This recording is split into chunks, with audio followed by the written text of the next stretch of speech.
معجزے کی کیا حقیقت ہے، اس لیے کہ ہم اسے لاجیکلی کیسے سمجھ سکتے ہیں، کیا ہم اسے لٹرل سمجھیں یا یہ کوئی میٹافر ہے۔ حضرت نوح کی جو کہانی ہے یہ بالکل ان سائنٹیفک ہے۔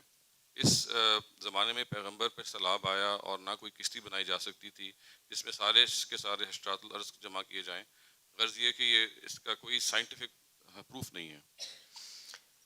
عام طور پر جب میں اس طرح کی چیزیں سنتا ہوں تو مجھے احساس ہوتا ہے کہ موجودہ زمانے میں لوگ ہر چیز پر بہت تحقیق کرتے ہیں، لیکن جب مذہب کے بارے میں گفتگو کرتے ہیں تو معلوم ہوتا ہے کہ اپنا دماغ بند کر لیتے ہیں۔ یعنی یہ حقیقت ہے، بہت بڑے بڑے لوگوں کو میں نے یہ دیکھا ہے کہ بہت معلومات ہوں گی۔ مجھے اب بھی یاد ہے، میں اس وقت گورنمنٹ کالج کا طالب علم تھا، تو ہم طالب علموں نے گورنمنٹ کالج لاہور میں ایک سوسائٹی ہے، بریڈ فلاسفی سوسائٹی، اس میں ایک بہت بڑی شخصیت جو ایک زمانے میں پاکستان کے وزیر خارجہ بھی رہے، ان کو مدعو کیا، اور ان سے ہم یہ چاہتے تھے کہ وہ بین الاقوامی تعلقات کے بارے میں، جس کے وہ بڑے ماہر تھے، گفتگو کریں۔ تو انہوں نے بہت غیر معمولی گفتگو کی، بلکہ میں نے اپنی زندگی میں اس موضوع پر جو بہت اچھے لیکچر سنے ہیں ان میں سے ایک لیکچر ان کا بھی تھا۔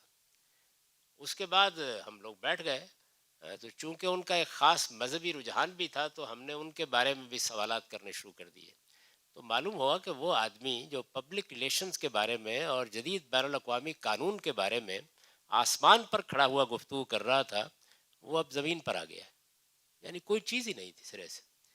تو عام طور پر یہی ہوتا ہے۔ حضرت نوح کے بارے میں یہ کہانی کس نے آپ کو سنا دی کہ وہ کچھ ساری دنیا میں طوفان آیا تھا؟ قرآن مجید یہ بیان کرتا ہے کہ سیدنا نوح علیہ السلام اللہ کے رسول کی حیثیت سے ایک قوم کی طرف مبعوث ہوئے۔ جس قوم کی طرف ان کی بعثت ہوئی اس پر انہوں نے اللہ کی حجت پوری کر دی۔ حجت پوری کرنے کا مطلب یہ ہے کہ رسول کی حیثیت سے حق کو آخری درجے میں واضح کر دیا۔ یہ صدیوں تک یہ کام وہ کرتے رہے۔ اس کے بعد اللہ تعالیٰ نے ان سے یہ کہا کہ رسولوں کی حیثیت سے جن کو بھی میں نے بھیجا ہے، میں نے دنیا ہی میں پھر ان کے منکرین کو سزا دی ہے، لہٰذا میں تمہارے منکرین کو بھی اب سزا دینے کا فیصلہ کر رہا ہوں۔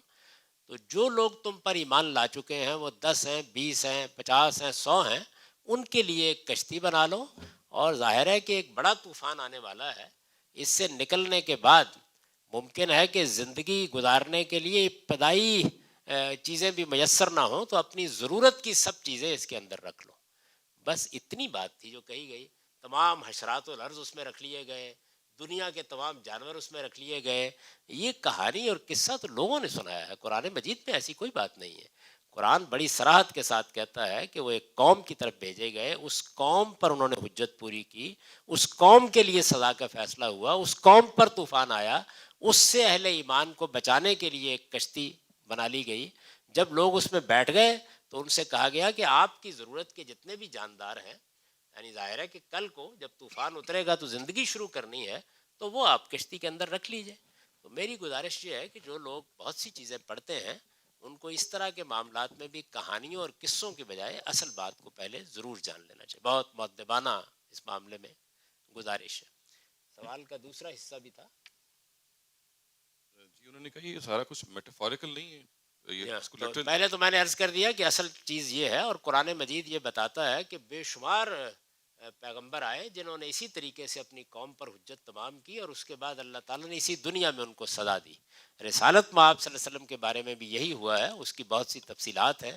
قوم لوط کا ذکر آپ دیکھتے ہیں، قوم صالح کا دیکھتے ہیں، قوم ہاد کا دیکھتے ہیں، تو سیدنا نوح علیہ السلام کے معاملے میں بھی بالکل یہی ہوا تھا، اور ایک بہت بڑے علاقے میں اس کے نتیجے میں طوفان آ گیا تھا، اور اس طوفان میں جو لوگ بچ گئے، جن کو اللہ تعالیٰ نے کشتی میں سوار کر کے بچا لیا، ان کو اگلے دن زندگی شروع کرنی تھی۔ یعنی ان کے لیے کوئی گائے ہوتی، کوئی بھینس ہوتی، کوئی جانور ہوتے، کوئی پرندے ہوتے جن سے وہ زندگی شروع کرتے۔ پھر ایک مرتبہ دوبارہ وہی پروسیس تو نہیں شروع کیا جا سکتا تھا ان کے لیے ضروریات فراہم کرنے کا، تو اس کے لیے اللہ تعالیٰ نے یہ کہا کہ یہ سب چیزیں رکھ لیجئے۔ اس میں جو غلطی لگتی ہے وہ زبان کے ایک اسلوب کو نہ سمجھنے کی وجہ سے لگتی ہے۔ دیکھیے بات یہ ہے کہ لفظ ہر ہے یا آل ہے انگریزی زبان میں، یا ہم عربی میں کہتے ہیں کل، تو یہ کبھی تو سب چیزوں کے لیے بولا جاتا ہے اور کبھی جو قریب میں ہوتے ہیں۔ مثال کے طور پر میں آپ سے یہ کہتا ہوں کہ میں نے تو تمام لوگوں کو یہ بات بتا دی ہے، تو تمام لوگوں سے بعض اوقات وہ لوگ ہوتے ہیں جو میرے پاس بیٹھے ہوئے ہیں، امام سے کبھی مراد ایک مجلس کے شرکا ہوتے ہیں. تو ایسے الفاظ اصل میں ایک خاص پس منظر میں بولے جاتے ہیں. اس سے لوگوں نے خیال کر لیا کہ یہ طوفان غالباً ایسے آیا تھا کہ ساری دنیا کے اندر طوفان آ گیا تھا. یعنی اللہ تعالیٰ تو یہ کہہ رہے ہیں کہ صرف منکرین پر طوفان آیا تھا, ان کو میں نے ڈبو دیا تھا, ان کو میں نے سزا دی تھی. یہ کسی جگہ بھی بیان نہیں کیا گیا کہ اس میں دنیا ساری کی ساری دریا برد کر دی گئی تھی. تو یہ پہلے تو اس کی تصحیح کر لیجئے. دوسرا جو پہلو اس کا تھا وہ معجزے سے متعلق. دیکھیے خدا جب اپنے پیغمبروں کو بھیجتا ہے تو آپ آج کے زمانے کا تصور نہ کریں کہ جس میں آزادی ہے اور حریت ہے اور میں یہاں امریکہ کی سرزمین پر بیٹھا ہوا آپ کو دین بتا رہا ہوں. ایک بڑا طویل دور دنیا کے اندر ایسا گزرا ہے جس میں بادشاہوں کا مذہب ہی ریاست کا مذہب ہوتا تھا, اور کوئی شخص اگر اس کے خلاف کوئی بات کرے تو اس کی گردن مار دی جاتی تھی. پرسیکیوشن کا دور تھا. چنانچہ دیکھیے کہ سیدنا موسیٰ علیہ السلام کو جب یہ کہا گیا کہ آپ فرعون کے پاس جائیں, تو فرعون امریکہ کا صدر نہیں تھا, وہ اپنے زمانے کا ایک باجبروت بادشاہ تھا. اس کی زبان سے جو نکلتا وہ روب عمل ہو جاتا. تو اللہ تعالیٰ نے ان کو مسلح کر کے بھیجا. چنانچہ 2 معجزات ان کو دیے گئے تاکہ وہ ان کی بات سننے کے لیے تیار ہو جائے. تو یہ خدا دیتا ہے. اس میں اس سے کیا تعلق ہے؟ اس کائنات کا خالق ہے, یہ کائنات اس نے بنائی ہے. آپ بحث اس پر کر سکتے ہیں کہ خالق کائنات ہے یا نہیں. اگر وہ ہے تو اس کو اس پر قادر ہونا چاہیے کہ وہ چاہے تو اس ستون کو سانپ میں بدل دے. یعنی پہلے مقدمے کو پہلے مان لیجئے یا اس کا انکار کر دیجئے. اگر کائنات کا کوئی خالق ہے تو کیا وہ اپنے بنائے ہوئے قوانین کا پابند ہو گیا ہے؟ اس نے ہماری طرح کوئی پابندی قبول کر لی ہے؟ وہ کہتا ہے وہ علی کل شیء قدیر ہے. اس نے دنیا ایک قاعدے ضابطے میں بنا کر اس کو امتحان کے لیے ایک لمبی مدت میں ڈال دیا ہے, لیکن وہ جب چاہتا ہے اس کائنات میں مداخلت کرتا ہے. وہ ایک زندہ خدا ہے, وہ حی اور قیوم ہے. وہ کہیں فلسفیوں کے محرک اول کی طرح انگلی ہلا کر خاموش نہیں ہو گیا, کائنات کو دیکھ رہا ہے اور اپنے رسولوں کے ذریعے سے اپنا اظہار کرتا ہے.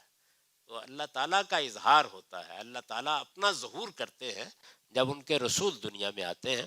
پھر یہ دیکھیے کہ خود رسول, یعنی کیا آپ کیا سمجھتے ہیں کہ نبی اور رسول کون ہے؟ یعنی ایک شخص ہماری طرح پیدا ہوا ہے, ہماری طرح پرورش پائی ہے, ہماری طرح پروان چڑھا ہے, ہماری طرح ہی کھاتا ہے پیتا ہے, ساری احتیاجات لاحق ہیں. خدا اس سے رابطہ پیدا کرتا ہے اور اس سے بات کرنا شروع کر دیتا ہے. تو یہ کوئی کم معجزہ ہے؟ تو اس لیے معجزے کا معاملہ یہ نہیں ہے کہ اس کو آپ قانون کی روشنی میں سمجھیں گے کہ اس کائنات میں چیزیں کیسے پیدا ہوتی ہیں. اس کو خدا کے حوالے سے دیکھیے, وہ اس کائنات کا خالق ہے, وہ ہوا علی کل شیء قدیر, اور وہ اپنے رسولوں کی مدد کے لیے یا ان کی حفاظت کے لیے بعض اوقات ان کو مسلح کر دیتا ہے. وہ مسلح کس ذریعے سے کرتا ہے؟ تلوار سے نہیں کرتا, معجزات سے کرتا ہے, تاکہ دنیا میں جن لوگوں تک پیغام پہنچانا ہے وہ اپنی طاقت کے نشے میں ان کے خلاف کوئی اقدام نہ کرے اور انہیں اپنی بات سنانے کا موقع مل جائے. جہاں اس کی ضرورت نہیں ہوتی وہاں ایسا کوئی اقدام بھی نہیں